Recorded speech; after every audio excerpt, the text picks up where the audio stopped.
Денеска се навршуваат 105 години од смртта на македонскиот револуционер Гоце Делчев. Делчев е еден од најголемите идеолози на ослободителното движење на македонскиот народ од крајот на 19-тиот и почетокот на минатиот век. Македонскиот великан, што го разбираше светот како поле за културен надпревар меѓу народите, е убиен од османлиската војска точно пред 105 години во селото Баница. 105 години од загинувањето на визионерот и голем идеолог на македонското ослободително движење Гоце Делчев денеска беа одбележени во црквата Свети Спас.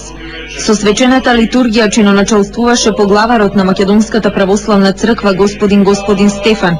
Свеќе на гробот на великанот положија представници од кабинетот на председателот на државата, владини представници, делегации на политички партии, институции и граѓани. Во собранието беа доделени наградите Гоце Делчев. За најзначајни остварувања во науката беа наградени тројца врвни македонски научници. Да им го врачиме со најголеми најтопли желби ова признание и да им пожелиме, посакаме нови дела, како и напредок на научната дейност во татковината и во светот. Лауреатите годинава се Владимир Серафимовски, Фросина Ташковска-Левенски и доктор Владимир Мирчевски.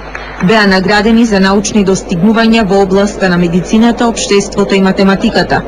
Наградените не заборавија да ја споменат потребата на финансиски вложувања за развојот на науката. Во овие свечени моменти треба да го потенцираме местото на науката во општеството, но и да се спомнат некои тешкоти со кои се судираат сите оние кои се обидуваат да ја практицираат или пак да ја применат во секојдневниот живот. Наградата Гоце Делчев досега ја имаат добиено 80 македонски научници.